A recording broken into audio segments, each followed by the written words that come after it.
अस्सलाम वालेकुम स्टूडेंट्स, हम लोग पढ़ रहे हैं एंजाइम्स के बारे में। First year biology chapter number 3 enzymes.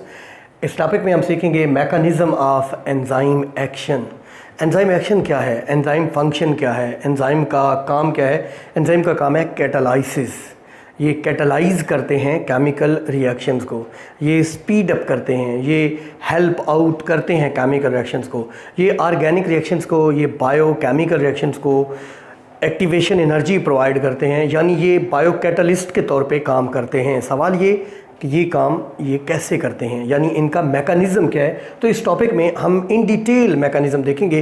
पहले हम देखेंगे एंजाइम क्या है, एक्टिव साइट क्या है, इसकी आगे दो फर्दर साइट्स क्या हैं, सबस्ट्रेट क्या है, कैसे एंजाइम सबस्ट्रेट रिएक्ट करते हैं, एंजाइम सबस्ट्रेट कम्प्लेक्स बनाते हैं और फिर एंजाइम सबस्ट्रेट को प्रोडक्ट में ट्रांसफॉर्म कर देता है।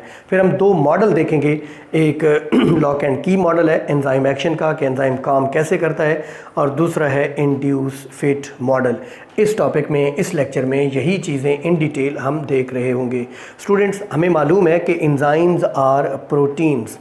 इनका जो 3 डायमेंशनल ग्लोब्यूलर स्ट्रक्चर है उसमें एमाइनो एसिड्स की तादाद और एमाइनो एसिड्स का सीक्वेंस स्पेसिफिक होता है, जिसकी वजह से हर एंजाइम की एक स्पेसिफिक शेप होती है।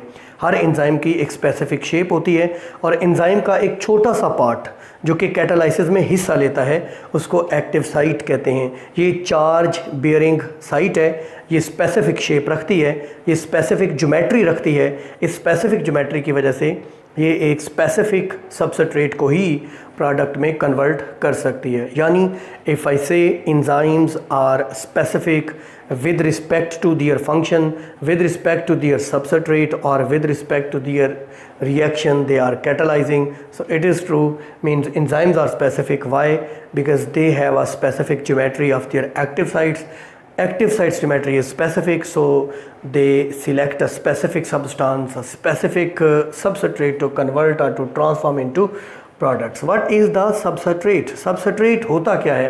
The chemical substance over which the enzyme acts, over which the enzyme catalyze, is called the substrate of that enzyme. For example, lipase is an enzyme, lipid is its substrate, because lipase breaks the lipids into their components. Same is true for the pepsin, that is an enzyme. Proteins are its substrate. Pepsin breaks the proteins into their components. Same is true for the amylase, its substrate are carbohydrates. So what is the active site? A specific charge bearing site, few amino acids in the enzyme structure which actually catalyze the chemical reaction. The rest bulk of the enzyme is to maintain the structure of the enzyme. Basically students, active site के दो parts हैं, एक है binding site और दूसरी है catalytic site. अगर मैं आपको एक एंजाइम दिखाऊं तो this is an enzyme, this structure is the active site. अब एक्टिव साइट के दो पार्ट्स होंगे, एक जो सबस्ट्रेट को बाइंड करेगा, बल्कि मुझे कहना चाहिए जो सबस्ट्रेट को रिकग्नाइज करेगा, नंबर 1, उसे बाइंड करेगा, नंबर 2, ES कम्प्लेक्स बनाएगा, नंबर 3, और कैटालाइटिक साइट को एक्टिवेट करेगा, उसको कहेंगे बाइंडिंग साइट। यानी that part, that site of the active site which recognizes the substrate, binds it with the substrate, makes ES complex, enzyme substrate complex, and then activates the catalytic site, is called the binding site. What is the catalytic site? As the name suggests, catalytic site carry out the catalysis. It converts, it transforms the substrate into product. यानी catalytic site क्या करेगी? Catalysis करेगी। Enzyme का जो main काम है वो करेगी। चूँकि इसको बाइंडिंग साइट ने एक्टिवेट कर दिया है, सो ये सबस्ट्रेट को प्रोडक्ट में कन्वर्ट कर देगी। स्टूडेंट्स, ये एक इक्वेशन देखिए, this is an enzyme, E stand for enzyme, S stand for substrate, they both combine, they form ES complex, the enzyme substrate complex. During this complex formation, enzyme carry out the catalysis and substrate is converted into product. After conversion, after transformation of the substrate into product get separate, get detached from the enzyme वैसे का वैसा रहता है, and this is again ready, this is again available for an other chemical reaction, right? So enzyme does not use up during the chemical reaction क्योंकि ये catalyst है और catalyst chemical reaction में use up नहीं होता है। ये एक मेटाबॉलिक पाथवे है, बहुत सारे केमिकल रिएक्शंस एक मेटाबॉलिक पाथवे में होते हैं जिसमें एक सीरीज़ ऑफ एंजाइम्स है। पहला एंजाइम पहले रिएक्टेंट को प्रोडक्ट में, उसका प्रोडक्ट अगले एंजाइम के लिए रिएक्टेंट, उसका प्रोडक्ट अगले एंजाइम के लिए रिएक्टेंट, तो इस तरीके से एक मेटाबॉलिक पाथवे बनता है और हर स्टेप के लिए अलग एंजाइम होता है जो उस स्टेप के लिए स्पेसिफिक होता है। अगले स्टेप का एंजाइम पिछले स्टेप के एंजाइम पे डिपेंडेंट होता है क्योंकि पिछला एक्ट करेगा तो प्रोडक्ट बनेगा। That product of first enzyme will become the reactant for और the substrate for the next enzyme.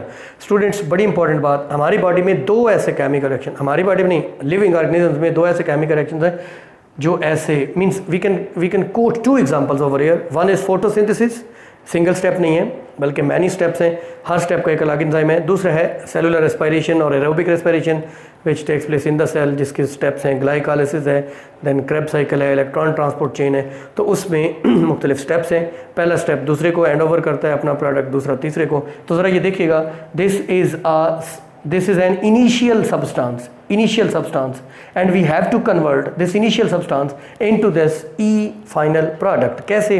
ये स्टेप्स हैं, A को B में कन्वर्ट करेगा E1 मीन एंजाइम 1, B को C में कन्वर्ट करेगा एंजाइम 2, C को D में कन्वर्ट करेगा एंजाइम 3 एंड D को E में कन्वर्ट करेगा एंजाइम 4। यहाँ पे दो टर्म्स सीखना बहुत ज़रूरी है। वन इज़ फीडबैक इनहिबिशन, मैं आपको डेफिनेशन बताता हूँ। दूसरा है प्रीकर्सर एक्टिवेशन। फीडबैक इनहिबिशन क्या होता है? फीडबैक रिस्पॉन्स को कहते हैं, इनहिबिशन मीन रोक देने को, स्टॉप करने को। The final product stops or inhibits the catalytic activity of this enzyme or the first enzyme.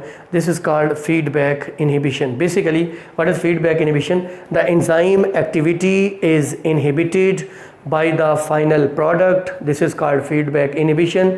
In this process, the final product stops or blocks the active site of first enzyme. When the active site of the first enzyme is blocked, this pathway, this sequence of reactions is stopped. जब ये product नहीं बनाएगा तो next use नहीं होगा। Next है precursor activation. What is precursor activation? ज़रा देखिएगा, जब ये इनिशियल सब्सटेंस सेल के अंदर एक्यूमुलेट हो जाएगा तो it will activate this enzyme, this last enzyme. When this enzyme will start functioning, this will set in motion a sequence of changes, a sequence of reaction.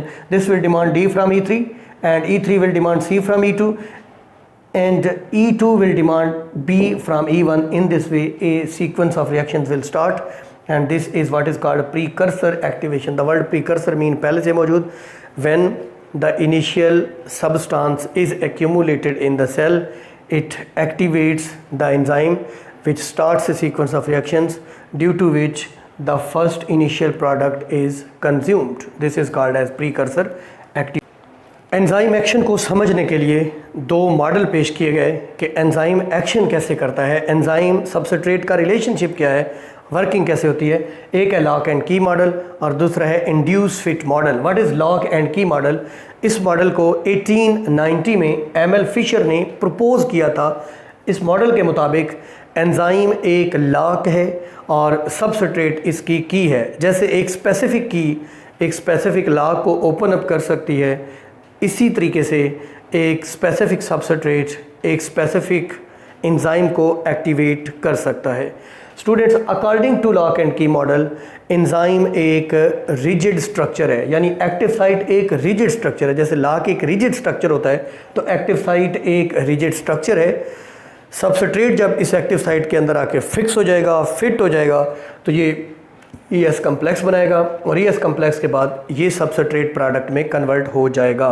हमें according to lock and मीम key model समझ आता है कि enzyme एक rigid structure है, ये inflexible है, ये इनएक्सटेंसिबल है, ये मॉडिफिकेशन इसमें नहीं होती है, ये एक टेम्पलेट की तरह काम करता है। जैसे एक टेम्पलेट होता है ना, उसकी स्पेसिफिक शेप होती है, जो चीज़ उसमें फिट होएगी वही आगे कन्वर्ट हो पाएगी या बन पाएगी। तो लॉक एंड की मॉडल के मुताबिक एंजाइम एक रिजिड स्ट्रक्चर है, लेकिन लैक ऑफ एविडेंस की वजह से ये मॉडल रिजेक्ट हो चुका है। इंड्यूस फिट मॉडल जिसको 1959 में कोशलैंड ने प्रपोज किया था, ये एक्सेप्टेड है क्योंकि इसके लिए एविडेंसेस ज़्यादा हैं। According to induce fit model, जब एक सबस्ट्रेट एक एंजाइम के साथ अटैच होता है, एसोसिएट होता है, तो सबस्ट्रेट एंजाइम के अंदर चेंजेस इंड्यूस करता है, यानी एंजाइम रिजिड स्ट्रक्चर नहीं है, एंजाइम फ्लेक्सिबल है, और वो चेंजेस आने की वजह से सबस्ट्रेट और एंजाइम आपस में फिट हो जाते हैं। यानी substrate induces the changes in the enzyme due to which they become fit, and due to this fixing the enzyme converts the substrate into product. Students, according to induced fit model, enzyme is not rigid structure. This is a flexible structure, this is a changeable structure, this is that structure in which the substrate, after attaching with it, induces the changes, and those changes are very important. लेकिन specificity का जो concept है वो कहाँ पे गया कि enzyme substrate के लिए स्पेसिफिक होता है, लाइपेज लिपिड के लिए है, पेप्सिन प्रोटीन के लिए है, इसी तरीके से दूसरे। तो ये कैसे समझ आएगा, कौन सा मॉडल उसको एक्सप्लेन कर रहा है? Student, according to induce fit model, एक स्पेसिफिक सबस्ट्रेट एक स्पेसिफिक एंजाइम के अंदर चेंजेस इंड्यूस कर सकते हैं। जैसे लिपिड जब जुड़ेंगे ना लाइपेज के साथ, तो लाइपेज में चेंजेस आएंगी और वो उसके साथ एडजस्ट हो जाएगा, फिट हो जाएगा। Same is true for the pepsin, जब प्रोटीन्स आएंगे तो ये उनको कन्वर्ट करेगा। तो each enzyme is specific for a specific chemical action और अ स्पेसिफिक सबस्ट्रेट। ये था हमारा topic, mechanism of enzyme action. हमने देखा एंजाइम क्या होता है, इसकी एक्टिव साइट क्या होती है, बाइंडिंग और कैटालाइटिक साइट क्या होती है, एंजाइम सबस्ट्रेट कम्प्लेक्स कैसे बनता है और इससे कन्वर्जन कैसे होती है। दो बड़ी important definitions, what is metabolic pathway, feedback inhibition and precursor activation, ये फोटोसिंथेसिस और रेस्पिरेशन इसकी एग्जांपल्स थी। दो मॉडल हमने डिस्कस किए, one is lock and key model, other one is induce fit model. This is all about this topic.